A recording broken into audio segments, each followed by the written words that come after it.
जिस दिन तू शहीद हुआ न जाने कैसे तेरी माँ सोई होगी, लेकिन एक बात तो तय है कि तुझे लगने वाली गोली भी 100 बार रोई होगी, 100 बार रोई होगी। महावीर चक्र से सम्मानित राइफलमैन जसवंत सिंह रावत की वीरता की शौर्य गाथा सुनकर दुश्मन की रूह तक कांप जाती है। चीन थर थर कांपने लगता है, पाकिस्तान के भी पसीने छूट जाते हैं। ये कहा जाता है कि अकेले जसवंत सिंह रावत ने 300 चीनियों को मार गिराया था। जब सेना की टुकड़ी में कोई सैनिक नहीं बचा तो अलग अलग जगह से कुछ कुछ अंतराल में फायरिंग करते रहे, ताकि दुश्मन को सेना के न होने का आभास न हो। ऐसे वीर, ऐसे जामाद, ऐसे तेज भक्त सैनिक की कहानी है जो रोंगटे खड़े कर देगी।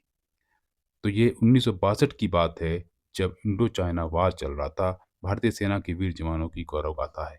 इस युद्ध में सीमा की रक्षा करते हुए देश के कई जाबाजों ने अपने प्राण न्यौछावर कर दिए थे। ऐसे ही एक महान सपूत रहे राइफलमैन जसवंत सिंह रावत, जिन्होंने 72 घंटे भूखे प्यासे रहकर चीनी सैनिकों को सिर्फ रोका ही नहीं, बल्कि दावा यह भी किया जाता है कि उन्होंने दुश्मन देश के 300 सैनिकों को मार ढेर कराया। 19 अगस्त 1940 को उत्तराखंड के पौड़ी गढ़वाल जिले के बांदियू में जसवंत सिंह रावत का जन्म हुआ था। 17 साल की उम्र में ही वह सेना में भर्ती हो चले थे, लेकिन तब कम उम्र के चलते उन्हें नहीं लिया गया।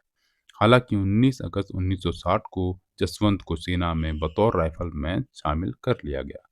14 सितंबर 1961 को उनकी ट्रेनिंग पूरी हुई। इसके एक साल बाद ही यानी 17 नवंबर 1962 को चीन की सेना ने अरुणाचल प्रदेश पर कब्जा करने के उद्देश्य से हमला कर दिया।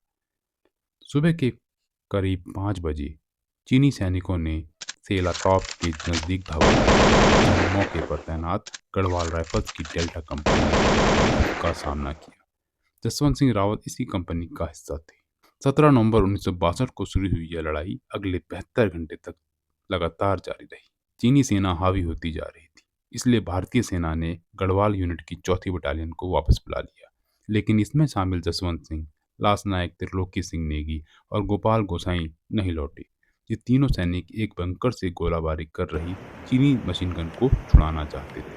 तीनों जवान चट्टानों और झाड़ियों में छिपकर भारी गोलाबारी से बचते हुए चीनी सेना के बंकर के करीब जा पहुंचे और महज 15 यार्ड की दूरी से हैंड ग्रेनेड फेंकते हुए दुश्मन सेना के कई सैनिकों को मारकर मशीन गन छीन लाए।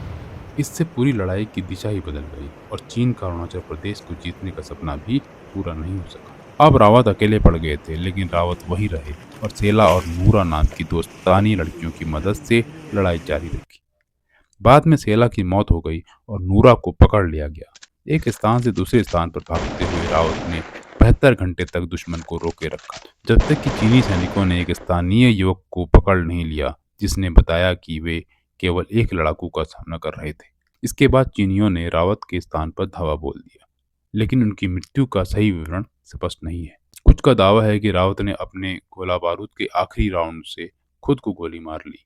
अन्य कहते हैं कि उन्हें बंदी बना लिया गया और चीनी लोगों ने उन्हें मार डाला। युद्ध समाप्त होने के बाद चीनी कमांडर ने रावत का कटा हुआ सिर और उसकी एक पीतल की मूर्ति भारत को लौटा दी। राइफलमैन रावत को 1962 के युद्ध के दौरान उनकी वीरता के लिए मरणोपरांत महावीर चक्र से सम्मानित किया गया था।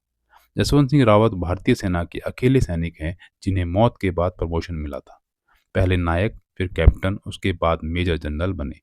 तो शहीद जसवंत सिंह रावत से प्रेरित होकर एक फिल्म भी बनी है जिसका नाम था 72 hours martyr who never died. की कहानी एक वीर सैनिक जसवंत सिंह रावत की कहानी है, जो मरते मरते भी 300 चीनियों को मौत के घाट उतारा है। तो अगर आपको ये कहानी अच्छी लगती है तो वीडियो को लाइक, शेयर और सब्सक्राइब जरूर कीजिएगा। फिर मिलते हैं नई कहानी के साथ, तब तक के लिए goodbye, have a nice day.